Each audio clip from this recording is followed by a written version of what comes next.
संवाद बैठक आहे, कशा प्रकारचं नियोजन आहे? 13 तारखेला मनोज जरांगे पाटील साहेब यांचा संवाद दौरा आणि संवाद बैठक अंबाजोगाई येथे आयोजित केलेली आहे। संध्याकाळी 9 वाजता ही बैठक साधना मंगल कार्यालय अंबाजोगाई या ठिकाणी होणार आहे।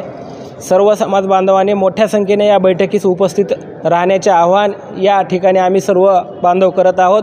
आज खंदारी मंगल कार्यालय या ठिकाणी सर्व अंबाजोगाई शहर आणि अंबाजोगाई तालुक्यातील सर्व मराठा बांधवांची बैठक झाली।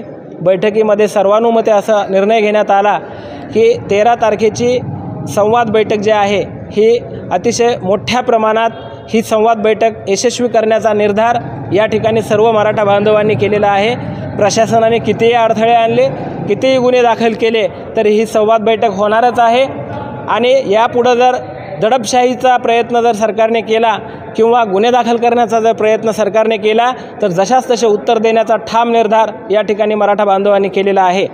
जय जिजाऊ, जय शिवराय। मनोज जरांगे पाटील तुम मनोज जरांगे दादा आगे बढ़ो, एक मराठा आरक्षण आमच्या हक्काचं। जय जिजाऊ।